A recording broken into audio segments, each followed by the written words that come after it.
Myth of history में आपका स्वागत है। ये चैनल मिथकों और ऐतिहासिक वास्तविकता के बीच के अंतर को समझाने के लिए बनाया गया है। यहाँ प्रस्तुत सभी सामग्री ऐतिहासिक शोध, वैज्ञानिक प्रमाणों और विश्वसनीय स्रोतों पर आधारित है।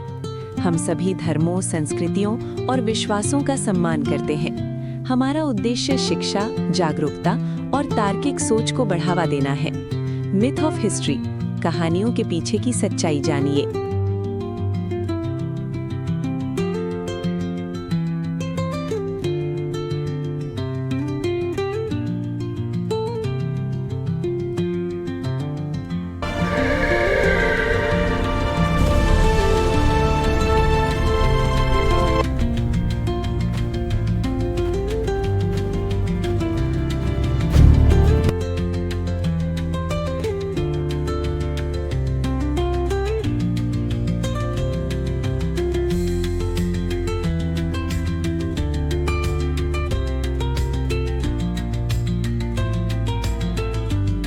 चलिए आज इतिहास की गहराइयों में उतरते हैं, एक ऐसी दुनिया में जहां हमारी अपनी कहानी का एक बहुत ही जरूरी पन्ना लिखा जा रहा था।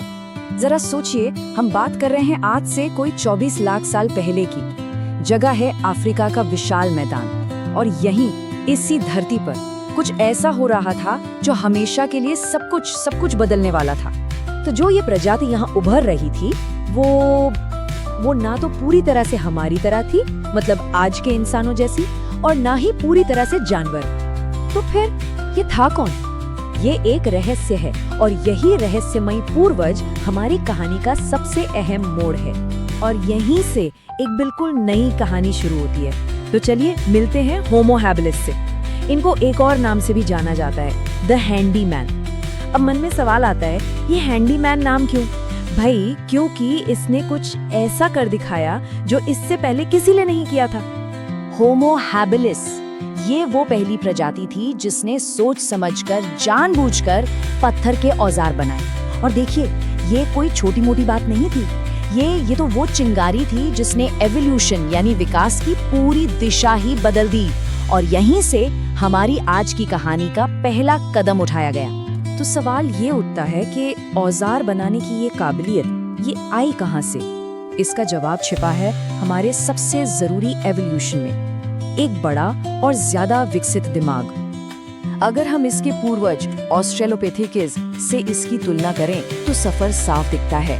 चेहरा थोड़ा सपाट हो गया, दांत छोटे हो गए, लेकिन सबसे बड़ा, सबसे क्रांतिकारी बदलाव वो आया दिमाग के साइज में। और ये कोई छोटा मोटा बदलाव नहीं था, ये एक जबरदस्त छलांग थी। सोचिए, ऑस्ट्रेलोपिथेकस का दिमाग था करीब 500 क्यूबिक सेंटीमीटर, और होमो हैबिलिस का ये बढ़कर हो गया लगभग 680 सीसी।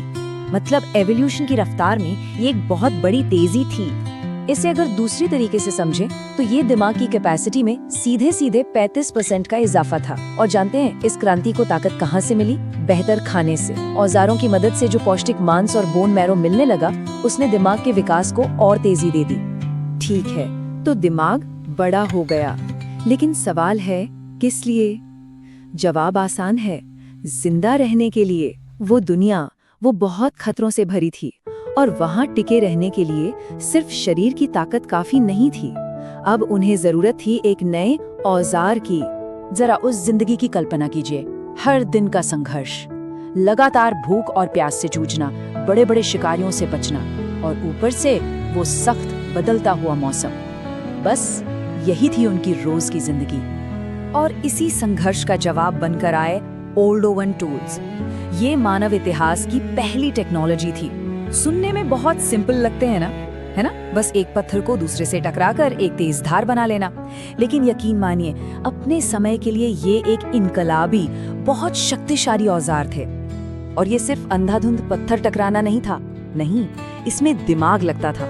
कौन सा पत्थर सही रहेगा, उसे किस एंगल से पकड़ना है, और कहाँ पर चोट मारनी है ताकि एक तेज धार वाला टुकड़ा निकले।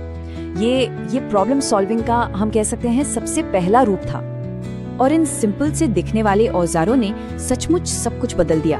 अब वो मरे हुए जानवरों की खाल उतार कर मांस निकाल सकते थे, हड्डियों को तोड़कर अंदर का वो कीमती पौष्टिक मैरो खा सकते थे, और हो सकता है कि ये अपनी हिफाजत के लिए भी इनका इस्तेमाल करते हों। ये जीने का एक बिल्कुल नया तरीका था। हाँ, एक बात यहाँ साफ कर लेनी चाहिए, होमो हैबिलिस कोई बहुत बड़ा शिकारी नहीं था। नहीं, वो एक स्मार्ट स्कैवेंजर था।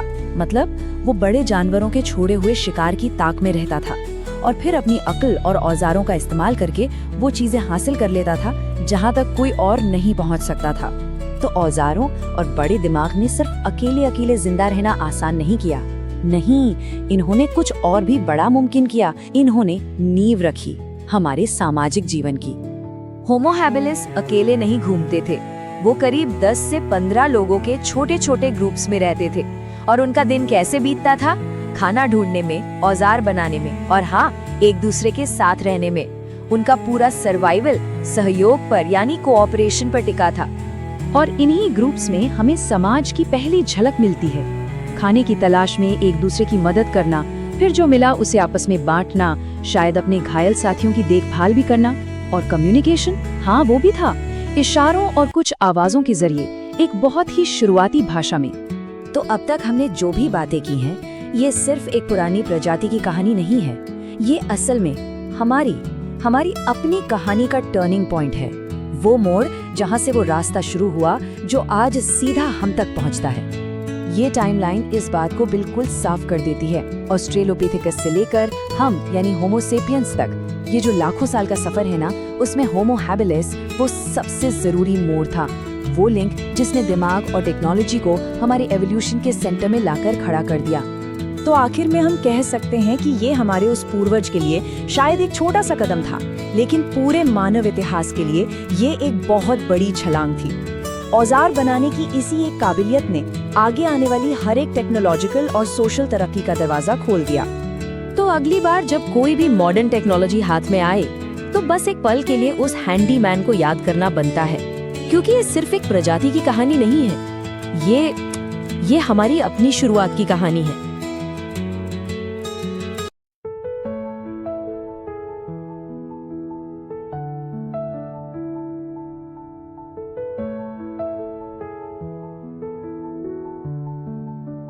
तो ये थे उस कहानी के पीछे की सच्चाई।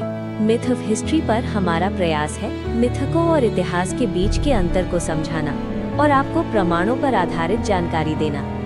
अगर आपको ऐसे ही विज्ञान और इतिहास की सच्ची कहानियाँ पसंद है तो वीडियो को लाइक करें और चैनल को शेयर और सब्सक्राइब जरूर करें, क्योंकि यहाँ हम बताते हैं कहानियाँ नहीं, उनके पीछे का सच। अगले वीडियो में मिलते हैं एक और रहस्य और एक नई सच्चाई के साथ। मिथ ऑफ हिस्ट्री यानी कहानियों के पीछे की सच्चाई।